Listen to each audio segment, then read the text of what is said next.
እንደዘመረው ነው ሊቃውንቱ እየዘመሩ ያሉት። ይበቃል። በማብዛት ብቻም አይደለም።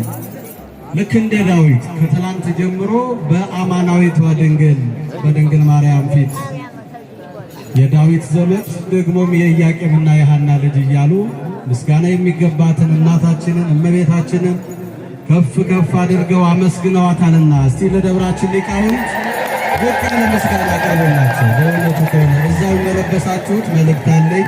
እዛው ነው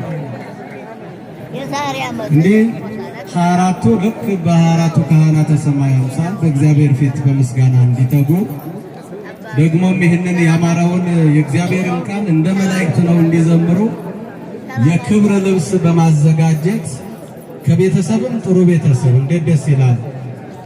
ቤተሰቡ እናት ደብሩን በሰበካ ጉባኤነት ሲያገለግሉ ኖሩ። ልጆቻቸው በእግዚአብሔር ቤት በተሰጣቸው ሲያገለግሉ ኖሩ።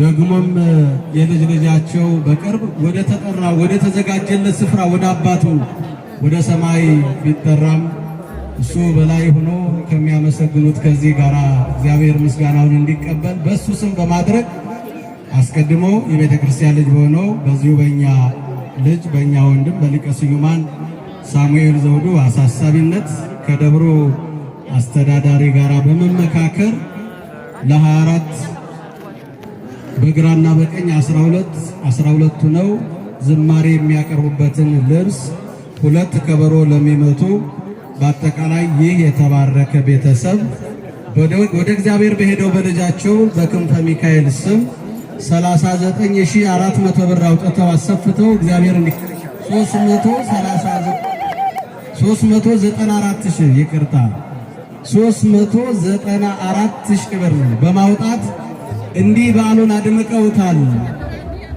ክንፈ ሚካኤልን ነፍስ ይማር፣ ቤተሰቡን ይጠብቅ። ሞቅ ያለ ምስጋና አቅርቡልን። ያንሳል በእውነቱ ከሆነ እግዚአብሔር የሚከብርበትን ልብስ እንዲህ በአማረ መልኩ አሰርተዋልና ምስጋና ይገባቸዋል። እግዚአብሔር ያክብርልን ቤተሰቡን